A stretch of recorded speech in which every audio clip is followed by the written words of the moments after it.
नमस्कार दोस्तों। आज हम कार्ल मार्क्स के द्वारा दी गई थ्योरीज को डिस्कस करेंगे। थ्योरीज को डिस्कस करने से पहले कार्ल मार्क्स की जो बुक्स हैं उनके बारे में हम देख लेते हैं। कार्ल मार्क्स के काम को आप दो फेजेस में डिवाइड कर सकते हो, यंग मार्क्स का काम और मैच्योर मार्क्स का काम। जब कार्ल मार्क्स यंग थे तो उनके द्वारा बुक लिखी गई इकोनॉमिक एंड फिलोसफिकल मैन्युस्क्रिप्ट्स। इस बुक में कार्ल मार्क्स के द्वारा एलियनेशन का कंसेप्ट दिया गया है। काफ़ी इंपॉर्टेंट है एलियनेशन का कंसेप्ट। इस समय Karl Marx as a philosopher लिखते हैं और जो यंग मार्क्स के फॉलोअर्स हैं उनको नियो मार्क्सिस्ट के नाम से जाना जाता है। Neo Marxist. यंग मार्क्स का ये जो काम है इसको काफ़ी सालों तक सप्रेस किया गया जानबूझकर। यानी यंग मार्क्स का काम लोगों की नज़रों में मैच्योर मार्क्स के काम के बाद सामने आया। समझ गए? यानी कार्ल मार्क्स जब जवान थे उन्होंने ये बुक लिखी, लेकिन बहुत सालों तक ये बुक पब्लिक के सामने आई नहीं, इसे जानबूझ के सप्रेस किया गया था। मैच्योर मार्क्स के द्वारा कम्युनिस्ट मैनिफेस्टो दिया गया था और इसके बाद यंग मार्क्स का काम सामने आया। न्यू मार्क्सिस्ट के कुछ आपको एग्जांपल्स दूं। हर्बर्ट मार्क्यूजे का नाम आपने सुना होगा। इनके द्वारा कंसेप्ट दिया गया था वन डायमेंशनल मैन का। या फिर थियोडोर ओडोर्नो, ये आगे आएंगे आगे डिटेल से सारे। हर्बर्ट मार्क्यूजे, थियोडोर ओडोर्नो, ये नियो मार्क्सिस्ट थे। मार्क्सिज्म के इस स्कूल को फ्रैंकफर्ट स्कूल या फिर क्रिटिकल स्कूल कहा जाता है। अब हम बात करते हैं मैच्योर मार्क्स के काम की। मैच्योर मार्क्स के द्वारा लिखी गई बुक कम्युनिस्ट मैनिफेस्टो, इसी में मार्क्स के द्वारा रेवोल्यूशन का कंसेप्ट दिया जाता है।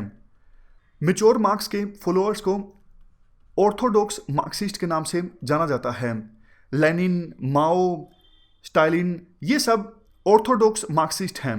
समझ गए? ये याद रखिएगा। यंग मार्क्स के काम को जो फॉलो करते हैं उनको नियो मार्क्सिस्ट के नाम से जाना जाता है। मैच्योर मार्क्स के काम को जो फॉलो करते हैं, मैच्योर मार्क्स के विचारों को जो फॉलो करते हैं उनको ऑर्थोडॉक्स मार्क्सिस्ट के नाम से जाना जाता है। Mature Marx as a politician लिखते हैं और यंग मार्क्स लिखते हैं एज ए फिलोसफर। इसके अलावा ये कुछ दूसरे फेमस वर्क्स हैं कार्ल मार्क्स के, जैसे the 18th Brumaire of Louis Bonaparte, a contribution to the critique of political economy, Das Kapital. तो इस प्रकार से हमने कार्ल मार्क्स के काम को देखा। अब हम कार्ल मार्क्स की थ्योरीज डिस्कस करेंगे एक एक करके। मेनली हमें 8 थ्योरीज को डिस्कस करना है।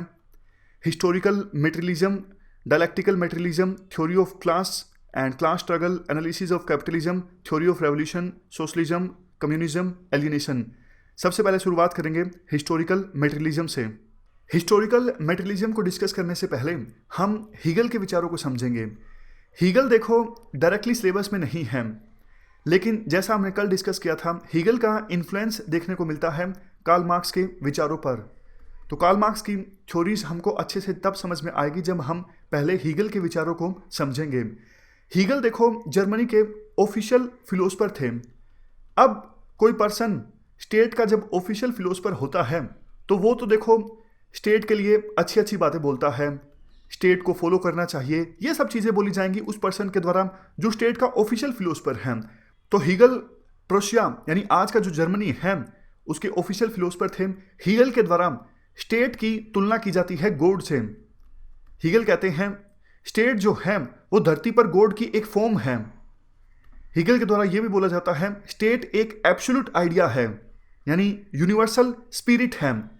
हीगल आइडियलिस्ट हैं, जैसे प्लेटो, सोक्रेटिस, ये सब आइडियलिस्ट थे। उसी प्रकार से हीगल भी अपनी अप्रोच में आइडियलिस्ट हैं। दूसरी तरफ कार्ल मार्क्स अपनी अप्रोच में मेटेरियलिस्ट हैं। कल हमने डिस्कस किया था, कार्ल मार्क्स कहते हैं मैटर रियल है, लेकिन हीगल कहते हैं आइडिया ही सच्चाई है, आइडिया रियलिटी है, मैटर रियलिटी नहीं है। हीगल के देखो 2 मेन कंसेप्ट हैं। पहला मेन कंसेप्ट है हीगल का Hegel philosophy of history. History के बारे में एक्सप्लेनेशन क्या है हीगल की। और दूसरा कंसेप्ट है हीगल का डायलेक्टिक्स। पहले हम बात करेंगे हिस्ट्री के बारे में कैसे एक्सप्लेन किया गया है हीगल के द्वारा। हीगल कहते हैं history is the movement of ideas, यानी कि हिस्ट्री और कुछ नहीं है, आइडियाज की मूवमेंट है। मैं आपको एग्जाम्पल की सहायता से बताता हूं। जैसे 1000 AD है, 1000 AD और 1300 AD के बीच क्या बदला? कुछ नहीं, सिर्फ आइडिया आगे मूव कर गया। उसके बाद 1500 AD आया, आइडिया आगे मूव कर गया। तो हीगल की एक्सप्लेनेशन के अनुसार, यानी हीगल के अनुसार, history is the movement of ideas. Ideas के बीच में आपस में कन्फ्लिक्ट देखने को मिलेगा। जो बेहतर आइडिया है वो आगे जाएगा। जैसे 1000 AD में विभिन्न आइडियाज के बीच कन्फ्लिक्ट हुआ होगा। जो बेहतर आइडिया होगा वो 1100 AD में गया होगा, उससे बेहतर जो आइडिया होगा वो 1200 AD में गया होगा।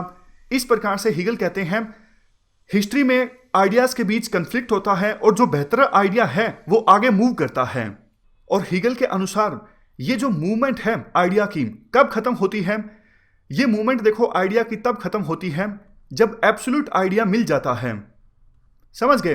हिस्ट्री में विभिन्न आइडियाज के बीच कन्फ्लिक्ट होता रहा, जो बेहतर आइडिया है वो आगे मूव करता रहा, लेकिन जब एब्सोल्यूट आइडिया मिल गया तब ये आइडिया की जो मूवमेंट है वो खत्म हो गई। और एब्सोल्यूट आइडिया है क्या?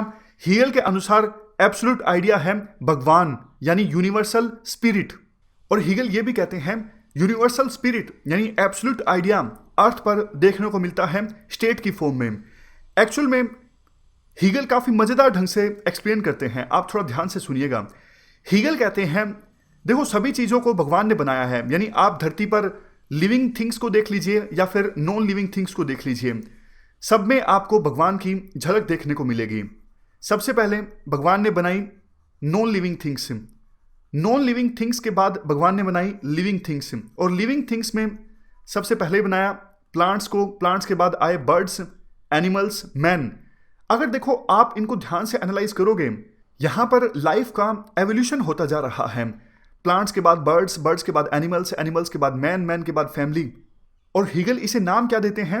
हीगल इसे नाम देते हैं, जैसा हमने पहले समझा, मूवमेंट ऑफ आइडियाज। यानी हीगल के अनुसार पहले प्लांट थे, प्लांट्स के बाद बर्ड्स बने, यानी आइडिया आगे मूव कर गया। बर्ड्स के बाद एनिमल्स आए, आइडिया आगे मूव कर गया, क्योंकि हीगल बोलते हैं ना history is movement of ideas. तो ऐसे करते करते फैमिली के बाद सिविल सोसाइटी बना और उसके बाद स्टेट बन गया। और हीगल कहते हैं स्टेट एक एब्सोल्यूट आइडिया है, क्योंकि यहां पर एवोल्यूशन खत्म हो गया। स्टेट रिप्रेजेंट करता है यूनिवर्सल स्पिरिट को, स्टेट रिप्रेजेंट करता है गॉड को। गॉड को स्टेट कैसे रिप्रेजेंट करता है? जैसे देखो हमने पहले डिस्कस किया, हीगल कहते हैं सभी चीजों को भगवान ने बनाया है। प्लांट्स में भगवान का रिफ्लेक्शन देखने को मिलता है, लेकिन जैसे जैसे एवोल्यूशन में हम आगे बढ़ रहे हैं, गॉड का जो रिफ्लेक्शन है वो भी बढ़ता जाता है।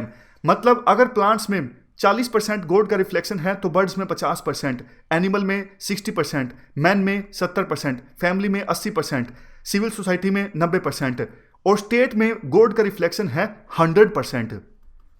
इस प्रकार से हीगल एक्सप्लेन करते हैं स्टेट कंप्लीटली रिप्रेजेंट करता है गॉड को, क्योंकि जैसे जैसे एवोल्यूशन में हम आगे बढ़ते जाते हैं, गॉड का जो रिफ्लेक्शन है वो भी बढ़ता जाता है।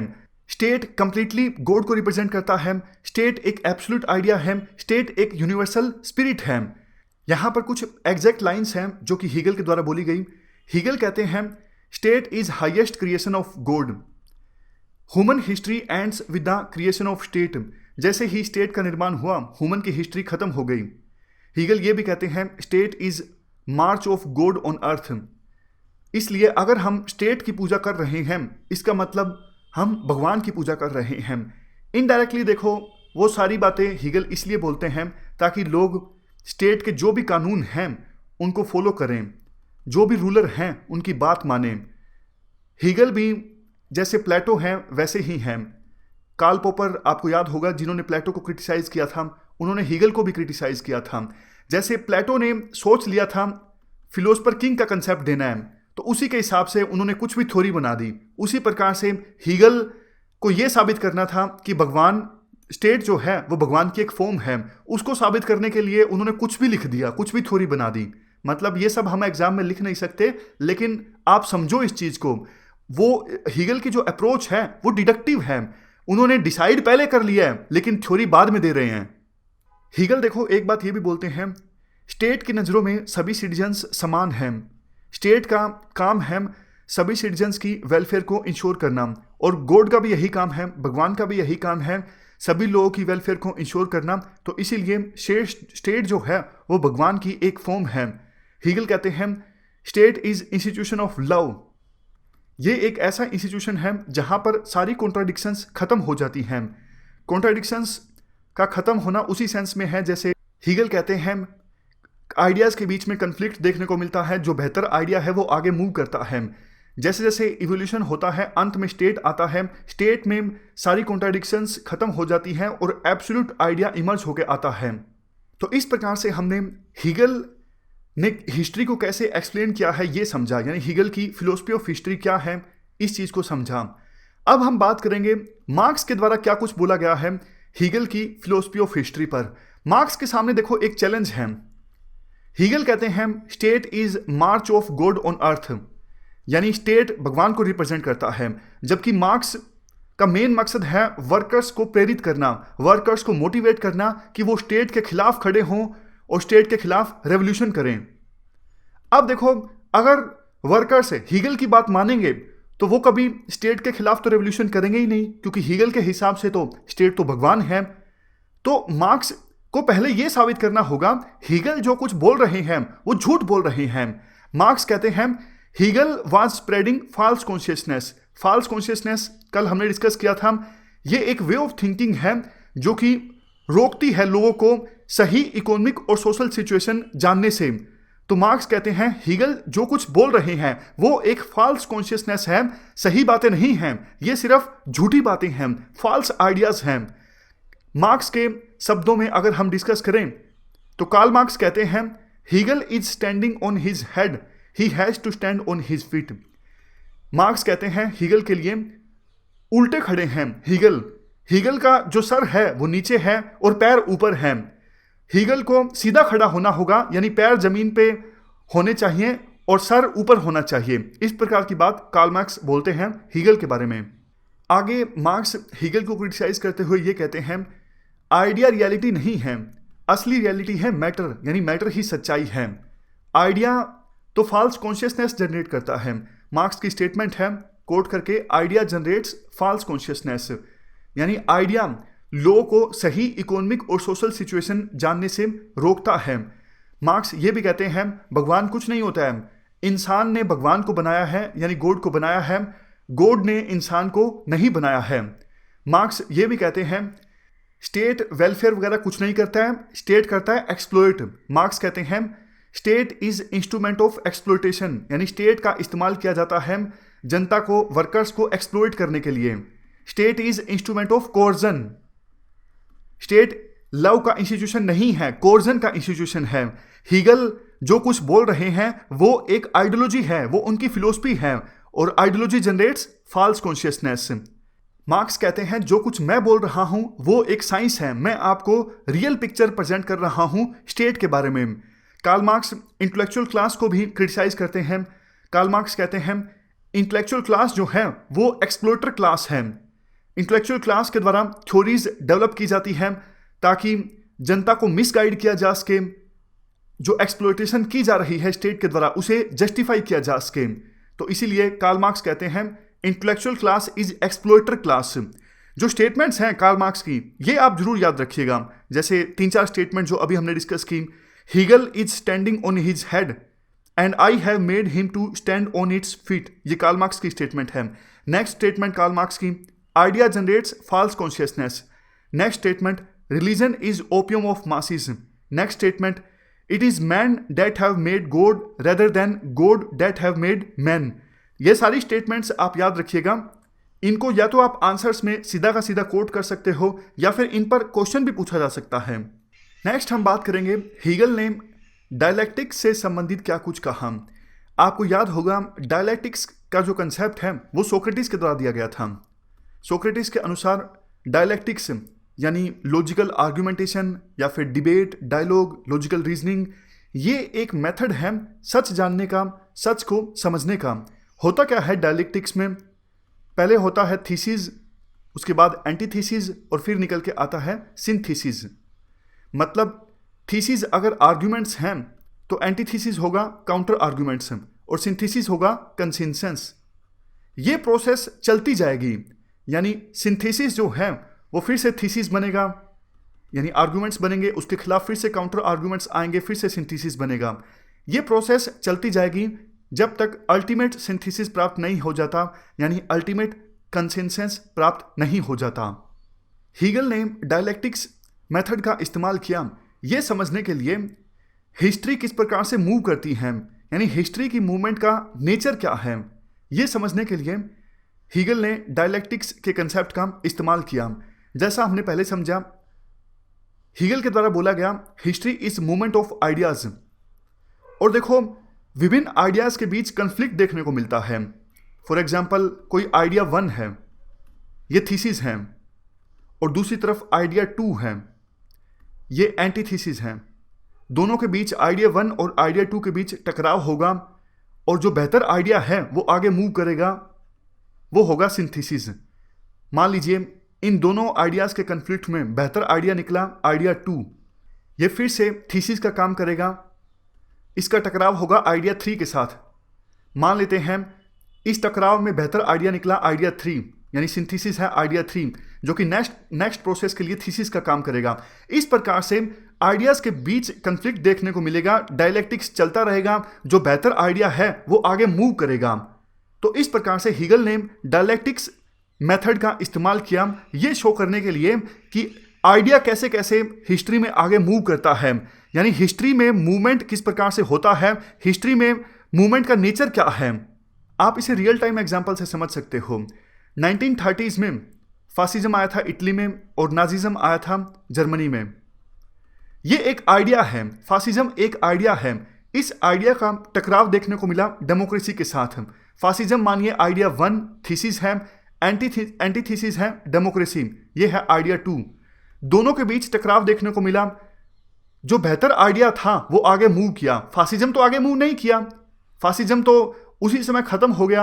आप बताइए, सेकेंड वर्ल्ड वॉर के बाद कहीं पर फासिज्म देखने को मिला हो तो नहीं देखने को मिला। डेमोक्रेसी बेशक नए नए देशों में इस्टाब्लिश हुई है, लेकिन फासिज्म नहीं इस्टाब्लिश हुआ उसके बाद। यानी इन दोनों आइडियाज के टकराव में डेमोक्रेसी एक अच्छा आइडिया था, वो आगे मूव किया। उसी प्रकार से कैपिटलिज्म वर्सेस सोशलिज्म, ये दोनों भी जो हैं आइडियाज हैं। कोल्ड वॉर के दौरान दोनों आइडियाज के बीच जबरदस्त टकराव देखने को मिला। अंत में जीत बताइए किसकी हुई? सोशलिज्म जीत नहीं पाया।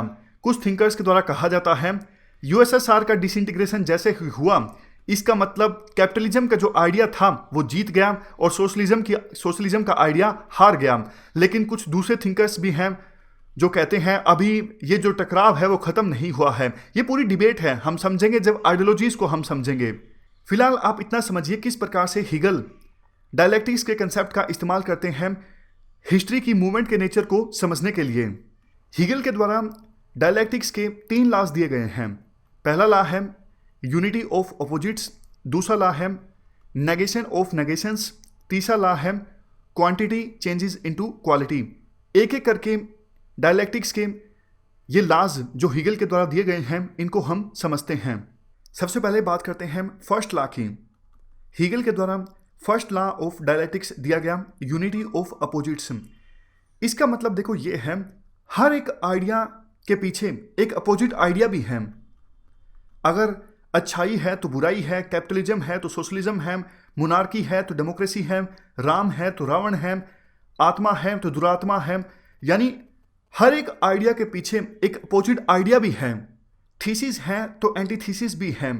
और यही कॉन्ट्राडिक्शन आइडियाज के बीच यही जो कॉन्ट्राडिक्शन है वो हिस्ट्री में मूविंग फोर्स है।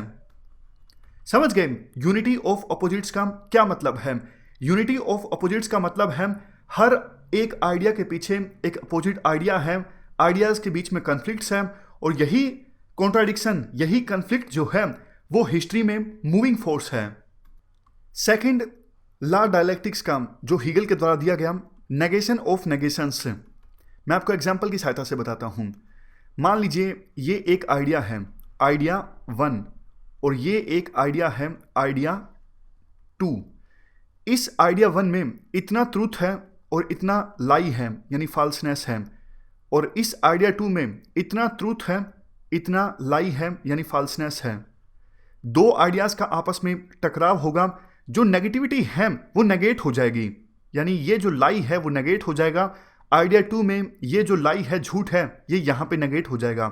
सिर्फ और सिर्फ सच आगे बढ़ेगा। इसी वजह से कहा जाता है सेकंड डायलेक्टिक्स के लॉ में हीगल के द्वारा नेगेशन ऑफ नेगेशंस, यानी जो नेगेटिविटी है वो अपने आप नेगेट हो जाएगी, कट जाएगी, आगे जाएगा सिर्फ ट्रूथ।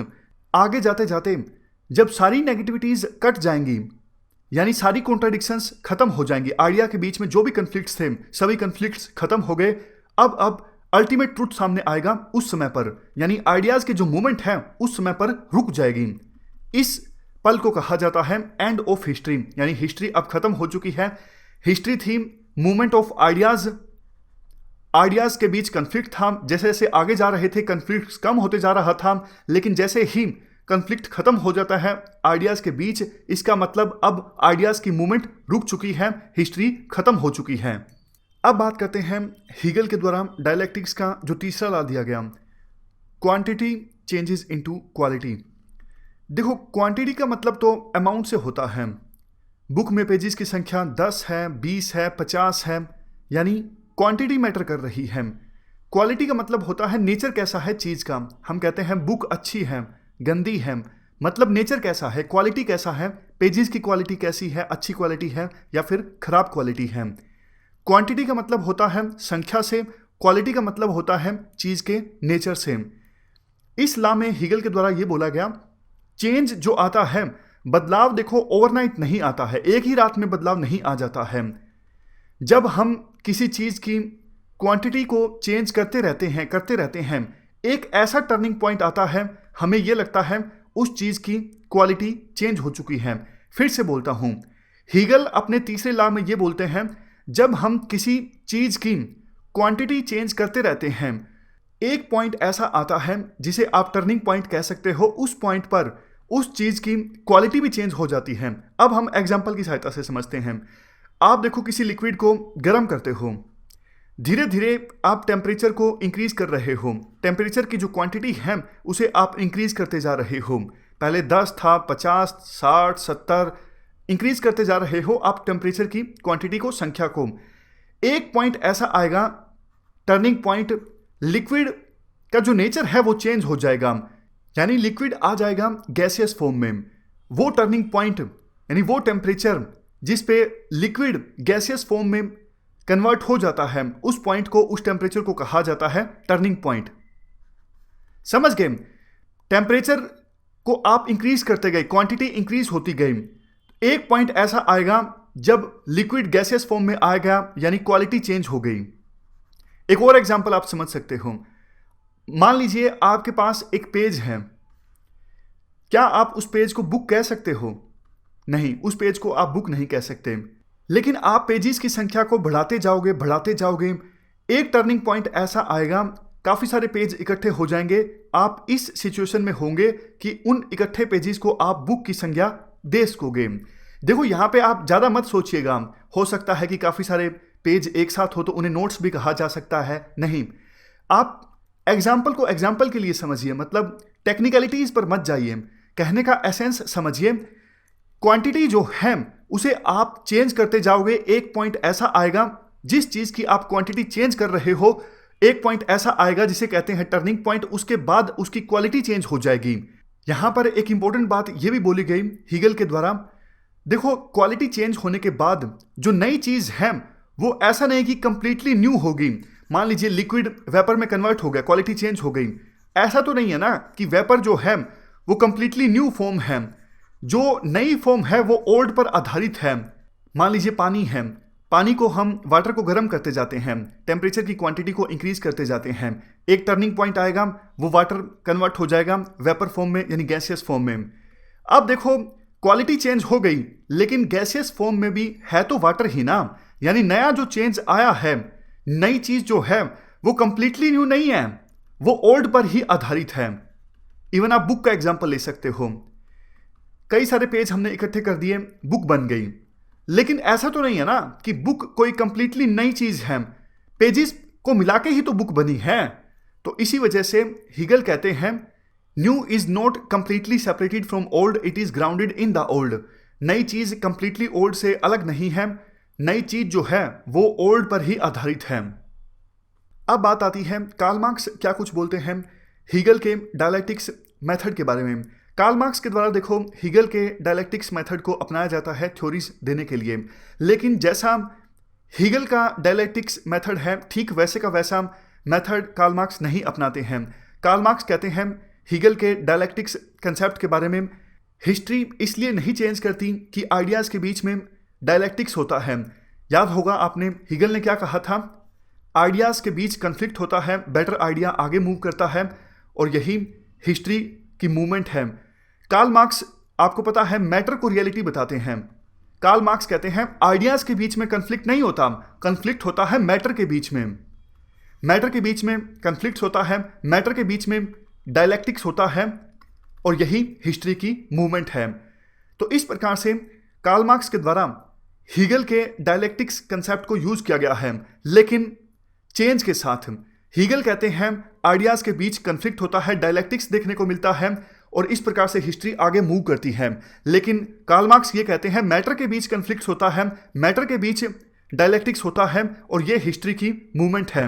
हीगल की जो थ्योरी है डायलैक्टिक्स के बारे में, इसे जाना जाता है डायलैक्टिक्स आइडियलिज्म के नाम से, और मार्क्स की जो थ्योरी है डायलैक्टिक्स के बारे में, इसे जाना जाता है डायलैक्टिक्स मेटेरियलिज्म के नाम से। समझ गए? अगर आपसे पूछे कोई कि डायलैक्टिक्स मेटेरियलिज्म किसकी थ्योरी है, कार्ल मार्क्स की। अगर आपसे कोई ये पूछे डायलैक्टिक्स आइडियलिज्म किसकी थ्योरी है, ये थ्योरी है हीगल की। हीगल की एक काफ़ी फेमस स्टेटमेंट भी है जिस पर क्वेश्चन पूछा जाता है, real is rational and rational is real.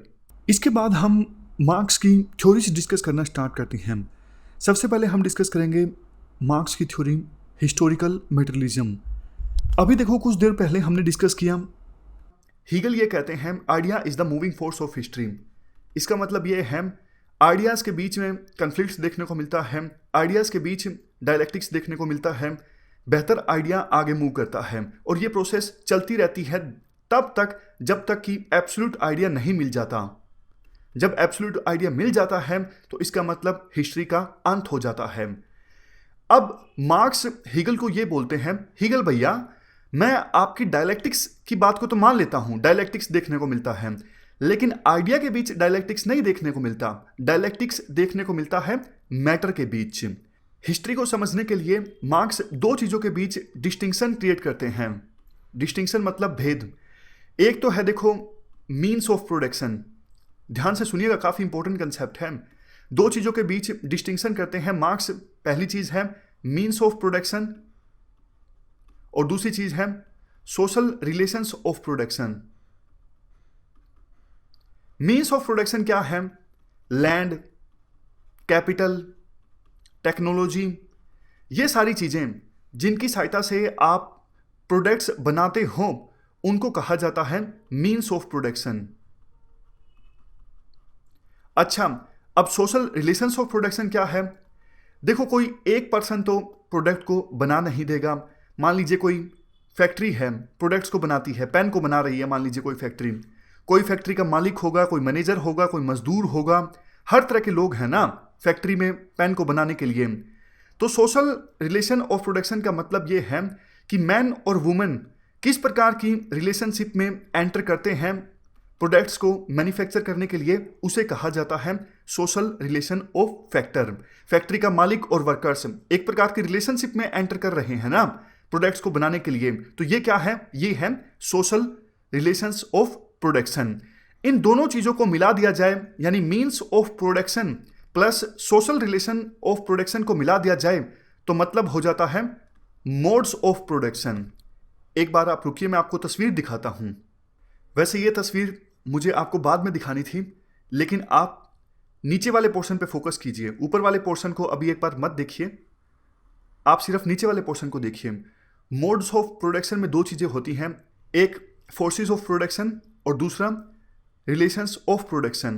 काफ़ी सारी बुक्स देखो, यहाँ पे फोर्सेस ऑफ प्रोडक्शन की बजाय सीधा मीन्स ऑफ प्रोडक्शन लिख देती हैं, और मीन्स ऑफ प्रोडक्शन के नीचे ही लेबर पावर को काउंट कर लिया जाता है। लेकिन ओपी गोबा में थोड़ा और डिटेल से बताया हुआ है। मोड्स ऑफ प्रोडक्शन को आप दो पार्ट्स में डिवाइड कीजिए, force of production and relations of production. Forces of production को आप फिर से दो पार्ट्स में डिवाइड कीजिए, मीन्स ऑफ प्रोडक्शन जिसके नीचे आएगा tool, equipments, machines, land, capital, ये सब चीज़ें, और फोर्सेस ऑफ प्रोडक्शन के दूसरे पार्ट में आएगा लेबर पावर, स्किल्स। यहाँ पे देखो, ये इंपॉर्टेंट है। मोड्स ऑफ प्रोडक्शन का दूसरा पार्ट रिलेशंस ऑफ प्रोडक्शन, जैसा मैंने आपको बताया था, किस प्रकार की रिलेशनशिप में एंटर करते हैं मैन और वुमेन प्रोडक्ट्स को प्रोड्यूस करने के लिए, वो कहलाता है रिलेशंस ऑफ प्रोडक्शन या फिर social relations of production. Marks के अनुसार जैसे जैसे टाइम बीतता है मीन्स ऑफ प्रोडक्शन भी चेंज होते जाते हैं और सोशल रिलेशंस ऑफ प्रोडक्शन भी चेंज होते जाते हैं। हम एग्जाम्पल की सहायता से समझते हैं।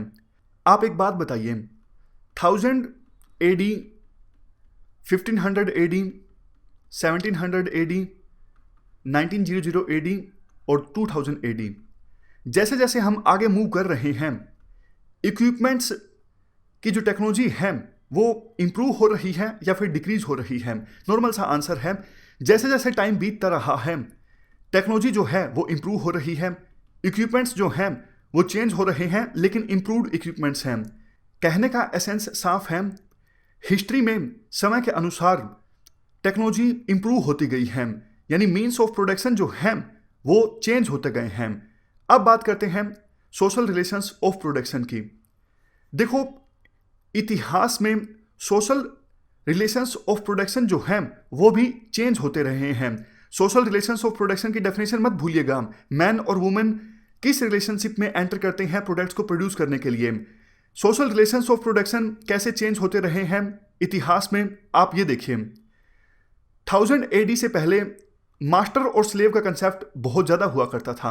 हालांकि स्लेवरी तो 1800 सेंचुरी तक भी थी, लेकिन 1000 AD से पहले ये जो कंसेप्ट था मास्टर और स्लेव का थोड़ा ज़्यादा ही हुआ करता था। याद कीजिए, एरिस्टोटल, प्लेटो, वो तो और भी पहले के थे, वो किस प्रकार से मास्टर और स्लेव्स की बात करते हैं। जैसे समय बीतता है 1300 AD से 1600 AD के बीच कंसेप्ट आता है फ्यूडल सोसाइटी का। एक तरफ लॉर्ड जिनकी जमीन हुआ करती थी, दूसरी तरफ सर्फ जो लॉर्ड्स की जमीन पर काम किया करते थे। 1700 AD के बाद सोशल रिलेशंस ऑफ प्रोडक्शन फिर से चेंज होते हैं। फ्यूडल सोसाइटी खत्म होने लगती है, कंसेप्ट आता है कैपिटलिस्ट सोसाइटी का। कुछ लोग कैपिटलिस्ट बनते हैं और कुछ लोग वर्कर्स बनते हैं। कैपिटलिस्ट लोगों के द्वारा वर्कर्स का एक्सप्लॉयटेशन होता है। यानी इतिहास पर आप नज़र डालोगे तो आप ये देखोगे सोशल रिलेशंस ऑफ प्रोडक्शन जो हैं वो चेंज होते गए हैं। अब देखो, आपको एक चीज़ अच्छी तरह से समझ में आ गई होगी, मोड्स ऑफ प्रोडक्शन क्या है। मोड्स ऑफ प्रोडक्शन दो चीज़ों से बना है, फोर्सेस ऑफ प्रोडक्शन और रिलेशंस ऑफ प्रोडक्शन। अब आप एक बार फिर से आइए हिस्टोरिकल मटेरियलिज्म की डेफिनेशन पर। मार्क्स का कहना है मटेरियल कंडीशन की जो इवोल्यूशन है वो हिस्ट्री को शेप करती हैं। याद कीजिए, हीगल क्या बोल रहे थे? हीगल बोल रहे थे आइडिया का इवोल्यूशन हिस्ट्री को शेप करता है। मार्क्स कहते हैं नहीं, मोड्स ऑफ प्रोडक्शन कैसे चेंज हो रहे हैं, फिर से बोलता हूं, ध्यान से सुनिएगा। मार्क्स कहते हैं मोड्स ऑफ प्रोडक्शन में किस प्रकार से एवोल्यूशन हो रहा है। मोड्स ऑफ प्रोडक्शन किन दो चीजों से बना है? फोर्सेस ऑफ प्रोडक्शन और social relations of production. Forces of production मतलब टेक्नोलॉजी जो है वो आगे आगे इंप्रूव होती जा रही है, ये चीज शेप करती है इतिहास को। मोड्स ऑफ प्रोडक्शन का दूसरा पार्ट क्या है? Social relations of production. पहले मास्टर स्लेव हुआ करते थे, उसके बाद फ्यूडल सोसाइटी आई, उसके बाद आए कैपिटलिस्ट क्लास और वर्कर्स। जिस प्रकार से social relations of production change होते जा रहे हैं, इवॉल्व होते जा रहे हैं, ये चीज जो है वो इतिहास को शेप कर रही है। एसेंस इसका आप ये निकाल सकते हो, मोड्स ऑफ प्रोडक्शन में जिस प्रकार से एवोल्यूशन हो रहा है डिपेंड करता है हिस्ट्री कैसे होगी। यानी इकोनॉमिक फैक्टर्स हिस्ट्री को शेप कर रहे हैं। इसी वजह से हिस्टोरिकल मटेरियलिज्म को कहा जाता है इकोनॉमिक इंटरप्रिटेशन ऑफ हिस्ट्री। समझ गए? वैसे तो देखो, मार्क्स अपनी तरफ से ये बोलते हैं हिस्टोरिकल मटेरियलिज्म जो है वो हिस्ट्री की साइंटिफिक एक्सप्लेनेशन है कि मटेरियल कंडीशन चेंज होती जा रही हैं, इस प्रकार से हिस्ट्री बनती जा रही है। असल में ये साइंटिफिक एक्सप्लेनेशन है नहीं, ये सिर्फ मार्क्स का डिस्कोर्स है, सिर्फ मार्क्स के विचार हैं। मार्क्स अपनी थ्योरी को साइंटिफिक थ्योरी बताते हैं, लेकिन वास्तव में ऐसा है नहीं। आगे मार्क्स इतिहास को समझाने के लिए अपना साइंटिफिक व्यू भी देते हैं। आप मुझे एक क्वेश्चन का आंसर दीजिए, सिंपल सा। पहले मैन ने थिंकिंग स्टार्ट की या फिर प्रोडक्शन स्टार्ट की? मतलब पहले मैन ने सोचना स्टार्ट किया या फिर प्रोड्यूस करना स्टार्ट किया? सिंपल क्वेश्चन का आंसर दीजिए। मार्क्स कहते हैं अगर हमें इतिहास को समझना है तो हमें पहले हिस्टोरिकल एक्ट को समझना होगा। फर्स्ट हिस्टोरिकल एक्ट है क्या? मार्क्स के अनुसार हिस्ट्री क्रिएट करने के लिए मैन को जीना पड़ेगा। आप जिंदगी जियोगे तभी तो आप हिस्ट्री को क्रिएट करोगे ना। और जिंदगी जीने के लिए आपको खाना पड़ेगा, लेकिन आप खाना कैसे खाओगे? जब आप कुछ प्रोड्यूस करोगे तभी तो आप कुछ खाओगे ना। तो मार्क्स के अनुसार फर्स्ट हिस्टोरिकल एक्ट प्रोडक्शन है, ना कि थिंकिंग। प्रोडक्शन के लिए ही मैन सोसाइटी में एंटर करता है। शुरुआत में तो सारे देखो अपनी अपनी जिंदगी जी रहे थे, लेकिन प्रोडक्शन करनी है तो कोई चीज़ों को उगाएगा, कोई बेचेगा, पूरी रिलेशनशिप चाहिए ना मैन के बीच में। यानी प्रोडक्शन के खातिर ही मैन सोसाइटी में एंटर करता है, सोसाइटी बनती है। ये सब बोल के मार्क्स बोलते हैं कि भैया इकोनॉमिक फैक्टर्स जो हैं वो इतिहास को शेप कर रहे हैं। इकोनॉमिक फैक्टर्स की वजह से ही सोसाइटी इवोल्व कर रही है। मतलब इन सब बातों का ये है, इकोनॉमिक स्ट्रक्चर या फिर structure of production is the basic structure of society. ये पिक्चर आप देखिए। मार्क्स के अनुसार इकोनॉमिक स्ट्रक्चर जिसमें मीन्स ऑफ प्रोडक्शन आते हैं, रिलेशंस ऑफ प्रोडक्शन आते हैं, यानी इकोनॉमिक स्ट्रक्चर में आता है modes of production. Modes of production दो पार्ट से मिलकर बना है, means of production and relations of production. Economic structure society का बेसिक स्ट्रक्चर है। बाकी सारी चीजें, education, family, media, politics, law, religion, ये सब सुपर स्ट्रक्चर हैं। ये बेसिक स्ट्रक्चर के ऊपर खड़े हैं। महत्वपूर्ण क्या है? महत्वपूर्ण इकोनॉमिक स्ट्रक्चर है जिसपे समाज टिका हुआ है, और बाकी जो सुपर स्ट्रक्चर हैं ये तो बेस पे टिके हुए हैं, ये इकोनॉमिक स्ट्रक्चर पे टिके हुए हैं। इनकी अपने आप में इंडिपेंडेंट रूप से कोई औकात नहीं है। एजुकेशन आज के समय में देखो कौन प्राप्त करता है? जॉब्स हासिल करने के लिए एजुकेशन प्राप्त की जाती है।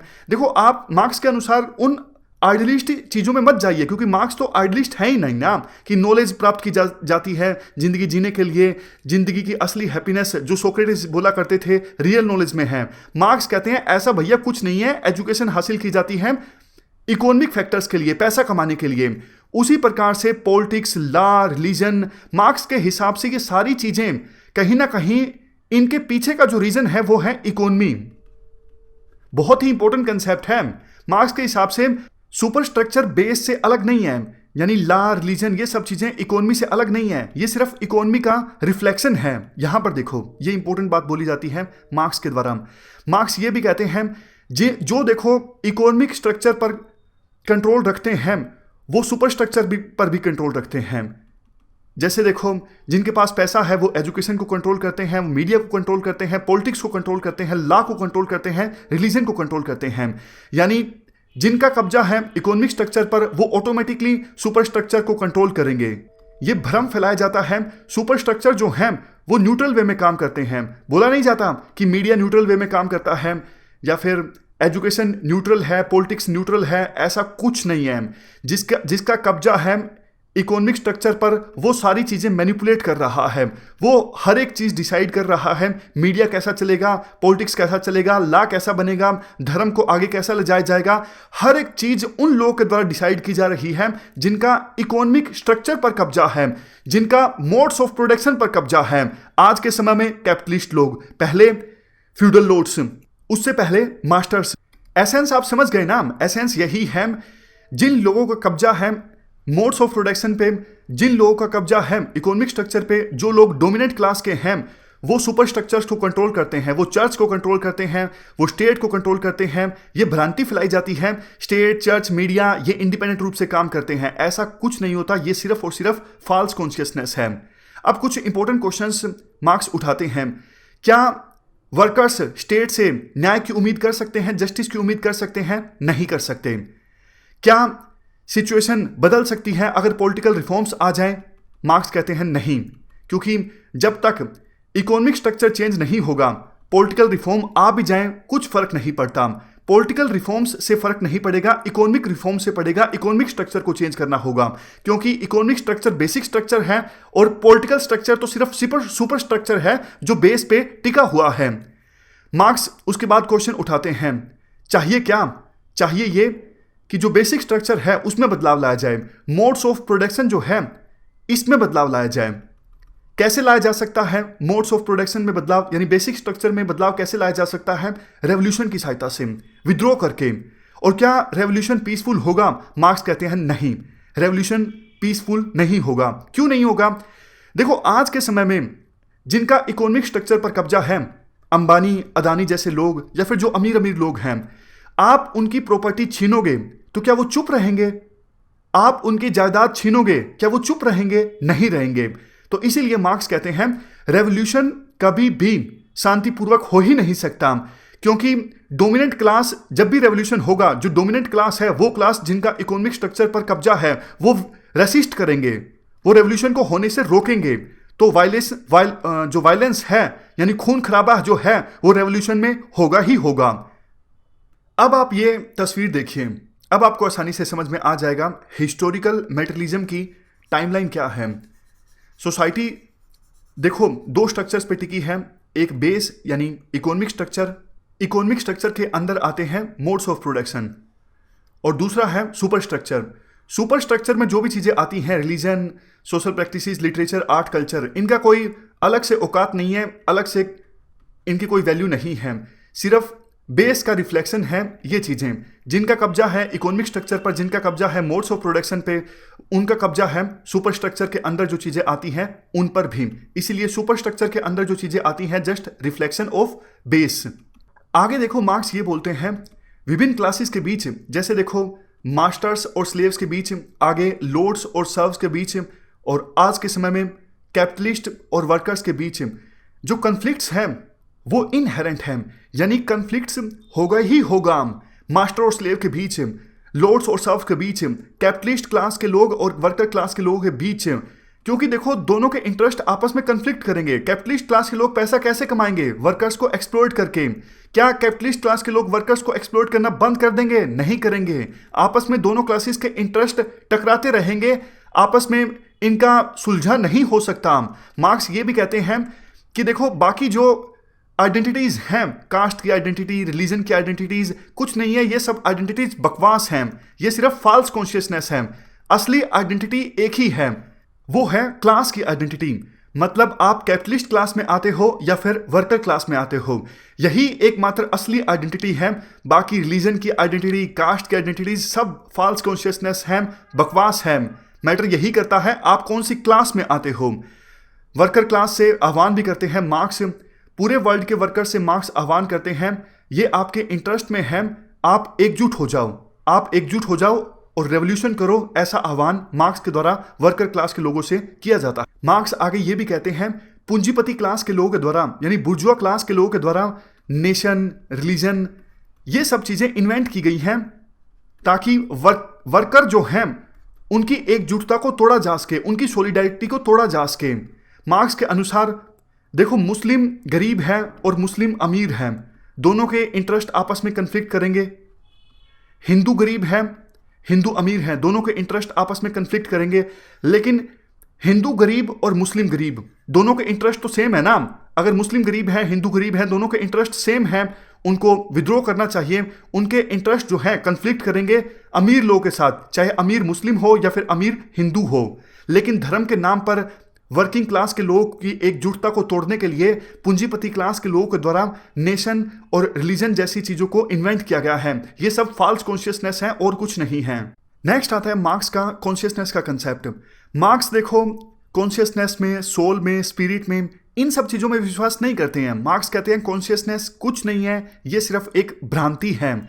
आपको याद होगा ट्रस्टीशिप थ्योरी में गांधी क्या कहते हैं? गांधी आह्वान करते हैं कैपिटलिस्ट क्लास के लोगों को। गांधी कहते हैं कैपिटलिस्ट क्लास के लोगों से, मैं अपील करता हूं आपकी कंसाइंस से, आपने जो धन इकट्ठा किया है, आप एक प्रकार से इस धन के ट्रस्टी हो। कुछ धन आप सोसाइटी को दीजिए ताकि सोसाइटी में भी वेलफेयर आ सके। इस प्रकार से गांधी कैपिटलिस्ट क्लास के जो लोग हैं उनकी कॉन्शियस को अपील करते हैं। गांधी को लगता है कि कैपिटलिस्ट क्लास के लोगों की जो कॉन्साइंस है वो जाग जाएगी और कैपिटलिस्ट क्लास के जो लोग हैं वो चैरिटी करेंगे, वो दान देंगे, गरीब लोगों को पैसा देंगे। मार्क्स कहते हैं भैया ऐसा कुछ नहीं होता, मैं नहीं विश्वास करता इन सब चीज़ों में। लेकिन मार्क्स ये जरूर बोलते हैं कॉन्शियसनेस दो प्रकार की होती है, एक फॉल्स कॉन्शियसनेस, एक ट्रू कॉन्शियसनेस। फॉल्स कॉन्शियसनेस का मतलब है नेशन, आइडिया, आइडियोलॉजी, रिलीजन, ये सब चीज़ें मार्क्स के हिसाब से आती हैं फॉल्स कॉन्शियसनेस में। यानी ये सब चीज़ें लोगों को रोकती हैं कि वो अपनी सोशल और इकोनॉमिक सिचुएशन के बारे में ना जान सकें। आपने देखा होगा जब भी हमारे देश में इलेक्शंस होते हैं, इलेक्शन से पहले धर्म के जो इशू हैं वो आ जाते हैं। वो क्यों आते हैं? क्योंकि लोगों को गुमराह करने की कोशिश होती है कि वो धर्म के बारे में सोचें, वो अपनी इकोनॉमिक सिचुएशन के बारे में सोचें ही ना, वो अपनी सोशल सिचुएशन के बारे में सोचें ही ना। तो इसीलिए मार्क्स कहते हैं धर्म, नेशन, ये सब चीज़ें फॉल्स कॉन्शियसनेस हैं, हथकंडा है एक प्रकार से लोगों को रोकने के लिए कि वो अपनी इकोनॉमिक और सोशल सिचुएशन के बारे में ना जान सकें। अब बात करते हैं ट्रू कॉन्शियसनेस की। मार्क्स के हिसाब से वर्कर्स यानी वर्किंग क्लास के लोग जब अपनी एग्जिस्टेंस को समझ जाएंगे, यानी अपने अस्तित्व को समझ जाएंगे, तब उनको ट्रू कॉन्शियसनेस प्राप्त हो जाएगी। फॉल्स कॉन्शियसनेस तो एक सब्जेक्टिव अंडरस्टैंडिंग है, लेकिन ट्रू कॉन्शियसनेस जब वर्किंग क्लास के लोगों को प्राप्त होगी, यानी जब उनको अपने अस्तित्व के बारे में पता लग जाएगा, वो एक ऑब्जेक्टिव अंडरस्टैंडिंग है। मार्क्स ये भी बोलते हैं, मासी से अपील करते हैं कि आप किसी भी लीडर्स के कहे अनुसार मत चलिए, आप खुद की एक कॉन्शियसनेस डेवलप कीजिए, आप अपने अस्तित्व को समझिए, आपकी कंडीशन क्या है आप उसे समझिए। तो इसी प्रकार से मार्क्स कहते हैं आज नहीं तो कल वर्किंग क्लास के लोग अपनी एग्जिस्टेंस को, अपने अस्तित्व को समझ ही जाएंगे, और जिस दिन वर्किंग क्लास के लोग अपने अस्तित्व को समझेंगे उस दिन रेवोल्यूशन आएगा। मार्क्स के अनुसार रेवोल्यूशन को आना ही है, रेवोल्यूशन स्पॉन्टेनियस रूप से आएगा और it is bound to happen, ये निश्चित तौर पर आएगा। आगे देखो, मार्क्स ने स्टेट ऑफ कॉन्शियसनेस को दो कैटेगरीज में डिवाइड किया है। पहली कैटेगरी है क्लास इन इटसेल्फ और दूसरी कैटेगरी है क्लास फॉर इटसेल्फ। जब देखो पर्सन्स को यह पता लग जाएगा कि वो कौन सी क्लास में हैं, क्या वो वर्किंग क्लास में हैं, अगर हाँ तो दूसरी क्लास कौन सी है, जब क्लासेस का ज्ञान हो जाएगा पर्सन्स को, तो वो स्टेट ऑफ कॉन्शियसनेस है क्लास इन इटसेल्फ। ये पहली स्टेज है, ये पहला लेवल है कॉन्शियसनेस का। लेकिन यानी इस लेवल पे थोड़ी बहुत कॉन्शियसनेस आ चुके हैं, ये पता लग चुका है कि कौन सी क्लास में पर्सन आता है और दूसरी क्लास कौन सी है।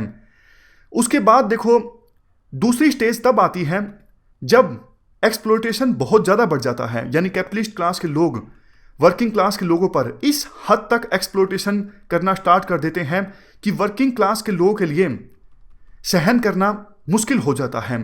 तो ऐसी सिचुएशन में वर्किंग क्लास के लोग अपने हाथों में हथियार ले लेते हैं और रेवोल्यूशन आ जाता है।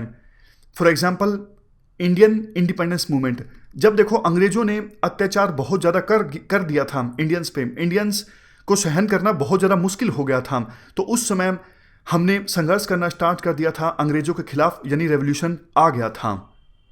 यहां पर देखो ध्यान देने वाली बात यह है, मार्क्स कहते हैं रेवोल्यूशन अपने आप आएगा। वो कंट्रीज, वो देश जहां पे कैपिटलिज्म बहुत ज़्यादा एडवांस स्टेट में है, अब देखो वो कंट्रीज जहां पे कैपिटलिज्म काफ़ी एडवांस स्टेट में होगा, यानी वर्कर्स का एक्सप्लॉयटेशन और ज़्यादा होगा, तो ऐसे देश में रेवोल्यूशन अपने आप आ जाएगा, अपने आप कॉन्शियसनेस डेवलप हो जाएगी वर्किंग क्लास के लोगों में। पहले क्लास इन इटसेल्फ आएगा, फिर क्लास फॉर इटसेल्फ आएगा। क्लास इन इटसेल्फ में वर्कर क्लास के लोगों को यह पता लग जाएगा वो कौन सी क्लास में आते हैं, और क्लास फॉर इटसेल्फ में यह होगा अत्याचार इतना ज़्यादा बढ़ जाएगा कि वर्किंग क्लास के लोग हथियार उठा लेंगे और रेवोल्यूशन स्टार्ट कर देंगे। मार्क्स के अनुसार ये सब चीज़ें अपने आप होंगी, यानी revolution is bound to happen. जब क्लास फॉर इटसेल्फ आ जाएगा, यानी कॉन्शियसनेस का लेवल इतना ज़्यादा बढ़ जाएगा वर्किंग क्लास के लोगों में, तो रेवोल्यूशन अपने आप आ जाएगा। और कहाँ पे आएगा? उन देशों में आएगा जहाँ पे कैपिटलिज्म एडवांस स्टेट में है, यानी जहाँ पे वर्किंग क्लास के लोगों का एक्सप्लॉयटेशन ज़्यादा होता है। अब देखो यहाँ पर एक पेंच है, ध्यान से सुनिएगा। मार्क्स के हिसाब से कैपिटलिज्म सबसे ज़्यादा एडवांस था ब्रिटेन में, तो मार्क्स कहते थे ब्रिटेन सबसे ज़्यादा उपयुक्त जगह है कम्युनिस्ट रेवोल्यूशन के लिए। लेकिन ब्रिटेन में तो कम्युनिस्ट रेवोल्यूशन आया नहीं, यानी मार्क्स की थ्योरी क्या फेल हो गई। इसकी एक्सप्लेनेशन देखो लेनिन देते हैं, लेनिन जो कि मार्क्स के फॉलोअर हैं। लेनिन कहते हैं ब्रिटेन में कम्युनिस्ट रेवोल्यूशन आना तो चाहिए था मार्क्स की थ्योरी के अनुसार, क्योंकि वहाँ पे कैपिटलिज्म काफ़ी ज़्यादा एडवांस स्टेट में था। लेकिन देखो इंपीरियलिज्म और कॉलोनिज्म की वजह से रेवोल्यूशन नहीं आ पाया ब्रिटेन में।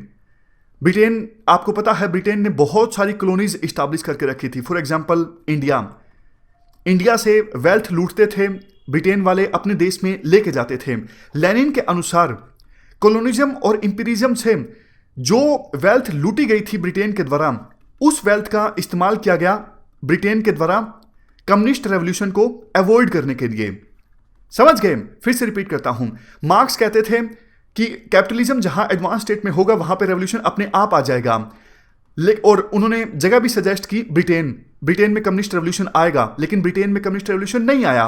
लेनिन ने इसका एक्सप्लेनेशन दिया क्यों नहीं आया। लेनिन कहते हैं ब्रिटेन ने बहुत सारी कॉलोनीज इस्टेब्लिश करके रखी है, वहां से पैसा लूटा जा रहा है, और उस पैसों की सहायता से, उस वेल्थ की सहायता से ब्रिटेन ये इंश्योर कर पाया है कि कम्युनिस्ट रेवोल्यूशन उनके देश में ना आए। देखो, आपके पास वेल्थ ज्यादा है, आप वर्किंग क्लास के लोगों के वेजेस बढ़ा देते हो, उनको पैसा दे देते हो, उनकी कंडीशंस इंप्रूव होती है, तो वो रेवोल्यूशन क्यों करेंगे। ब्रिटेन यही कुछ कर रहा था। इंडिया जैसी कॉलोनी से पैसा कमाता, और इंग्लैंड में जो वर्किंग क्लास के लोग थे उनको पैसा दे दिया जाता, उनकी कंडीशंस इंप्रूव हुई, इसलिए रेवोल्यूशन नहीं आया। लेकिन यहां पर देखो, अब काफी इंटरेस्टिंग कंसेप्ट आता है कम्युनिस्ट रेवोल्यूशन का। रसिया वास्तव में एक जो फ्यूडल सोसाइटी था, कैपिटलिज्म स्टार्ट ही हुआ था रसिया में, यानी एक उपयुक्त जगह नहीं था रसिया मार्क्स की थ्योरी के हिसाब से, क्योंकि मार्क्स तो यही बोलते हैं ना, कैपिटलिज्म जहां पे एडवांस स्टेट में होता है वहीं पे रेवोल्यूशन आएगा। लेकिन रशिया उस समय फ्यूडल सोसाइटी था और कैपिटलिज्म स्टार्ट ही हुआ था, लेकिन फिर भी लेनिन को लगता है रशिया में रेवोल्यूशन लाया जा सकता है। कैसे? इसके लिए आप एक बार फिर से बेसिक्स पे आइए। याद कीजिए, कॉन्शियसनेस की 2 स्टेज होती हैं। क्लास इन इटसेल्फ में वर्किंग क्लास के लोगों को यह पता लग जाता है कौन सी क्लास में है, उसके बाद एक्सप्लोटेशन बढ़ता जाता है, कॉन्शियसनेस की स्टेज चेंज हो जाती है, क्लास फॉर इटसेल्फ आ जाता है और रेवोल्यूशन आ जाता है। अब देखो, लेनिन थे मैन ऑफ एक्शन। लेनिन कहते हैं कि भैया हम इंतजार क्यों करें कि वर्किंग क्लास के लोगों में कॉन्शियसनेस आती जाए, क्लास फॉर इटसेल्फ आए और अपने आप रेवोल्यूशन आए। लेनिन कहते हैं वर्किंग क्लास के लोगों को हम रेवोल्यूशन दे देते हैं ना, हम ये क्यों इंतजार करें कि अपने आप वर्किंग क्लास के लोगों में कॉन्शियसनेस आएगा और अपने आप रेवोल्यूशन आ जाएगी। लेनिन कहते हैं इंतजार करने से कोई फायदा नहीं है, इतिहास को छोटा कर दो, रेवोल्यूशन तो आएगा ही। अच्छा ये होगा हम वर्किंग क्लास के लोगों को अपने आप कॉन्शियसनेस उनको दे दें। अगर उनको हम कॉन्शियसनेस दे देंगे तो उनको जल्दी समझ में आ जाएगी, जल्दी उनको समझ में आ जाएगी तो वो जल्दी रेवोल्यूशन करेंगे। तो लेनिन मार्क्स की थ्योरी के थोड़ा बहुत विरुद्ध चलते हैं। मार्क्स कहते हैं रेवोल्यूशन अपने आप आ जाएगा, लेनिन कहते हैं आ तो जाएगा अपने आप, लेकिन उसे जल्दी ले आते हैं ना, वर्किंग क्लास के लोगों को कॉन्शियसनेस दे देते हैं हम। अच्छा, एक क्वेश्चन अब यह भी उठता है, वर्किंग क्लास के लोगों को कॉन्शियसनेस देगा कौन ताकि वो रेवोल्यूशन लेके आ जाएं? इसका आंसर है कम्युनिस्ट पार्टी। लेनिन कहते हैं communist party would be Vanguard of revolution. Vanguard का मतलब है अगुआ, यानी रेवोल्यूशन को लीड करेंगे। कम्युनिस्ट पार्टी लीड करेगी रेवोल्यूशन को। कम्युनिस्ट पार्टी में मिडिल क्लास के इंटेलेक्चुअल्स होंगे। लेनिन खुद भी मिडिल क्लास से संबंध रखते थे, तो कम्युनिस्ट पार्टी में मिडिल क्लास के इंटेलेक्चुअल्स होंगे और ये इंटेलेक्चुअल्स कॉन्शियसनेस प्रोवाइड करेंगे वर्किंग क्लास के लोगों को, और वर्किंग क्लास के लोग रेवोल्यूशन लेके आएंगे। इस मुद्दे पर देखो मार्क्स की पोजीशन साफ थी। मार्क्स कम्युनिस्ट पार्टी के किसी भी कंसेप्ट के खिलाफ थे। मार्क्स चाहते थे कि वर्किंग क्लास के लोग अपने आप खुद के दम पर ट्रू कॉन्शियसनेस डेवलप करें। मार्क्स ये भी चाहते थे मासिस खुद को लीड करें, यानी ऐसा नहीं कि कोई इंटेलेक्चुअल क्लास के लोग मासिस को लीड करें, नहीं, मार्क्स चाहते थे कोई लीडर हो ही ना मासिस का, मासिस खुद को ही लीड करें। मार्क्स के अनुसार इंटेलेक्चुअल क्लास के जो लोग हैं वो वर्किंग क्लास के दुश्मन हैं, यानी चाहे मिडिल क्लास के इंटेलेक्चुअल्स हों, उनसे ये उम्मीद नहीं की जा सकती कि वो वर्किंग क्लास के भले के लिए काम करेंगे। वो वर्किंग क्लास के दुश्मन हैं, वर्किंग क्लास के इंटरेस्ट के खिलाफ काम करेंगे इंटेलेक्चुअल क्लास के लोग। तो यहां आप साफ तौर पे देख सकते हो कितने सारा डिफरेंसेस हैं। लेनिन की पोजीशन क्या है और कार्ल मार्क्स की पोजीशन क्या है कॉन्शियसनेस के बारे में और रेवोल्यूशन के बारे में। आपके मन में एक क्वेश्चन यह भी आया होगा कि क्या हुआ, क्या लेनिन के विचार सफल हुए?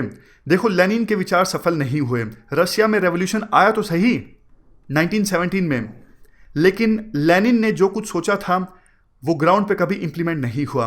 कम्युनिस्ट पार्टी रशियन रेवोल्यूशन लेके आई, यानी कॉन्शियसनेस दी कम्युनिस्ट पार्टी ने वर्किंग क्लास के लोगों को, और वहां पे रेवोल्यूशन आया 1917 में।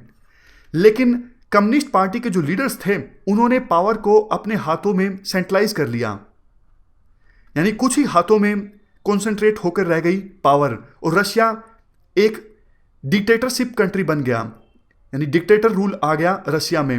होना तो ये चाहिए था ना मार्क्स के हिसाब से। रेवोल्यूशन आ गया यानी कम्युनिज्म इस्टेब्लिश हो गया, तो वहाँ पे स्टेटलेस सोसाइटी होगी, स्टेट होगा ही नहीं, वहाँ पे क्लासलेस सोसाइटी होगी। और आगे कंसेप्ट आएगा सोशलिज्म जब हम पढ़ेंगे किस प्रकार से सोसाइटी को गवर्न किया जाएगा। मार्क्स के हिसाब से कुछ भी नहीं हुआ, रेवोल्यूशन आया लेकिन पावर कभी मासिस तक पहुंची ही नहीं। तो इस प्रकार से हमने देखा कि लेनिन और मार्क्स की पोजीशन में क्या डिफरेंसेस हैं। एक दो डिफरेंस वैसे और भी हैं, वो हम कल डिस्कस करेंगे। फिलहाल आज के डिस्कशन में इतना ही है। Thank you very much for discussion.